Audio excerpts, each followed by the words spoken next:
Hello बच्चों।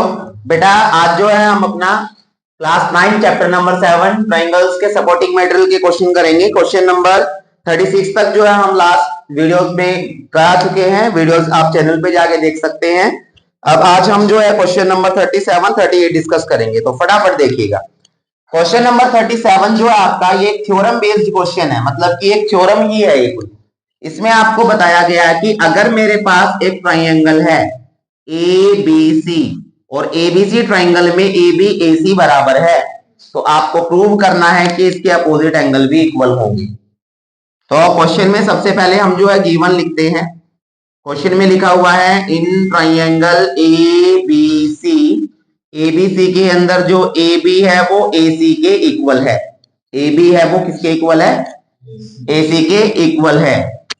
और आपको जो प्रूव करना है, आपको यहां पर प्रूव करना है कि एंगल बी जो है वो एंगल सी के इक्वल है। ये प्रूव करके दिखाना है। हालांकि प्रॉपर्टी है, हम पढ़ चुके हैं, क्वेश्चंस कर चुके हैं इनके, तो थोड़ा सा देखते हैं हम। कंस्ट्रक्शन होगा बेटा यहाँ। कंस्ट्रक्शन में हम लिखेंगे draw AD perpendicular bisector of BC. AD perpendicular bisector draw करना है मेरे को। तो जो परपेंडिकुलर बाइसेक्टर होता है बेटा वो 90 डिग्री के एंगल भी बनाता है और सामने वाली जो साइड है उसको बाइसेक्ट भी करता है।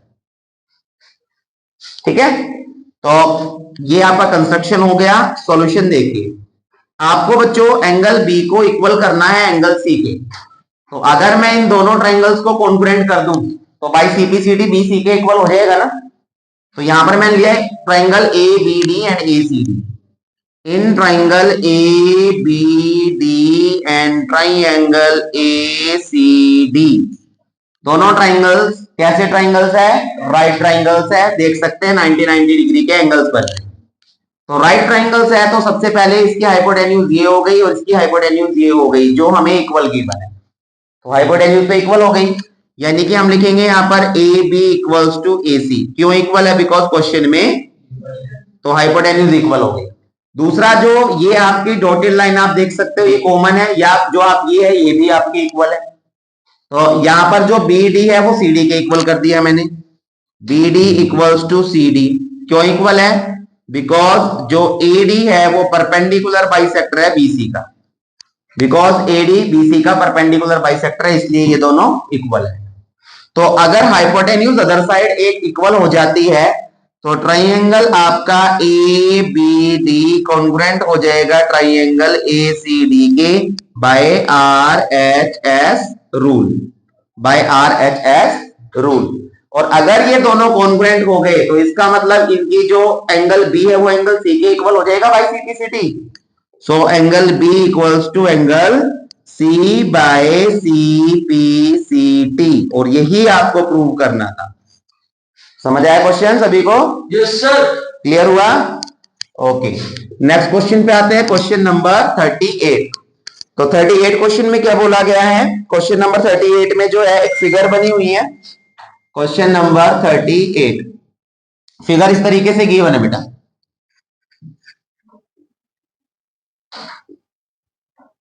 और ये है आपका ए बी सी, और यहां पर जो है ए डी, ये आ गया आपका। अब ये तीनों साइड इक्वल गिवन है इसके अंदर। ठीक है, तो सबसे पहले आप गिवन लिख लीजिए। गिवन में मैं लिखूंगा इन गिवन फिगर, और इस फिगर के अंदर आपको A D equals to A B equals to D C. A D, A B नहीं है यहां, बी डी है। B D and equals to C D या डी सी, ये आपको इक्वल गिवन। ये क्वेश्चन में गिवन है सिर्फ आपको यहां पर टू फाइंड करना है कि जो आपका एंगल है एंगल सी ए बी वो कितने डिग्री का होगा। तो 7.2 में क्वेश्चन नंबर 6 था एक ऐसा ही।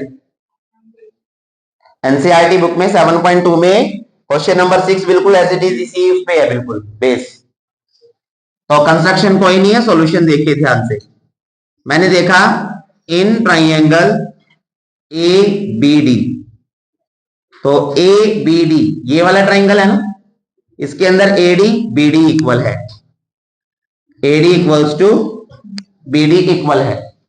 अगर ये दो साइड इक्वल हो गई इस ट्राइंगल में, तो इनके जो अपोजिट एंगल है, एंगल 1 एंगल 2, या मैं बोलूं यहां पर आप नाम ना भी लिखो, इसको जो आप नेमिंग ना करें, तो D A B T B A, angle D A B equal है D B A, reason opposite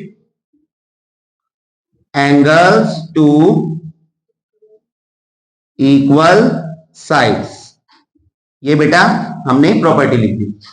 अब मैंने लेट कर लिया यहां पर कि डी ए बी जो है वो इक्वल है डी बी ए के, और इन दोनों को मैंने x डिग्री लेट कर लिया, मतलब कि यहां पर ये x है तो ये भी आपका x है।